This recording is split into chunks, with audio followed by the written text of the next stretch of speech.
नमस्कार. दिनांक 20 ऑगस्ट. कथेचं शीर्षक आहे होय आम्ही तेथे असतो. चिंतोपंत टोळांचे पुतणे गोविंदराव दत्तभक्त होते. ते पूजा करीत असता अकस्मात महाराज आले. गाणगापुराहून आणलेल्या पादुका महाराजांच्या पायांना लावून गोविंदरावांनी त्यांची पूजा केली व प्रार्थना केली की या चरणाचा विसर पडू नये. महाराजांनी त्यावर होकारार्थी मान डोलावली. पुन्हा गोविंदरावांनी विचारले, आपण गाणगापुरास असता काय? महाराज म्हणाले, होय आम्ही तेथे असतो. एवढे बोलून महाराज निघून गेले. रात्रीच्या स्वप्न दृष्टांतात गाणगापूरच्या मंदिरात जेथे श्री नरसिंह सरस्वती महाराजांच्या पादुका आहेत त्या देव्हाऱ्यातच महाराज त्या निज पादुका घालून बसले असल्याचे गोविंदरावांस दिसले. त्यांनी पुजारास विचारले, देव्हाऱ्यात कोण आहे? पुजारी म्हणाले, ते अक्कलकोटचे स्वामी आहेत.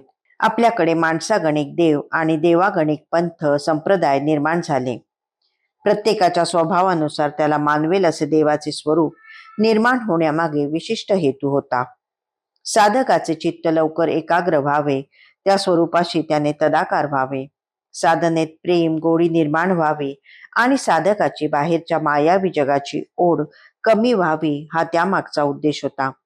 पण घडते वेगळेच.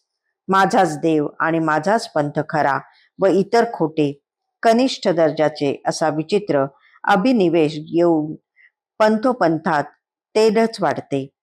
ही गोष्ट परमार्थाला हानिकारक असते हे कोणीच ध्यानात घेत नाही.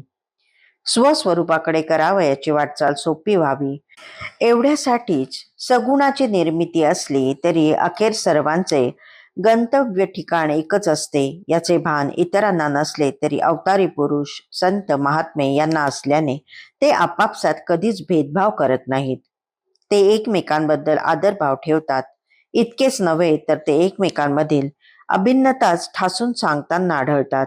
गोविंदराव टोळ दत्तभक्त होते. त्यांचे काका चिंतोपंत टोळ महाराजांना देव मानेत. पण गोविंदरावांच्या मनात किंतु होता. त्यामुळे ते द्विधा मनस्थितीत असत. चुलत्यांना महाराज देवतुल्य वाटत म्हणून गोविंदरावही महाराजांचे आदरातिथ्य करीत.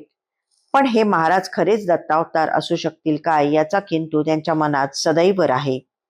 म्हणूनच महाराज अकस्मात आल्यावर देवपूजा करीत असलेल्या गोविंदरावांनी त्यांना रीतीप्रमाणे आसन दिले व गाणगापुराहून आणलेल्या पादुका त्यांच्या चरणांना लावून पाद्यपूजा केली आणि औपचारिकपणे या चरणांचा विसर पडू नये अशी मोघम विनवणी केली. त्याला महाराजांनी मान डोलावून मूक रुकार दिला.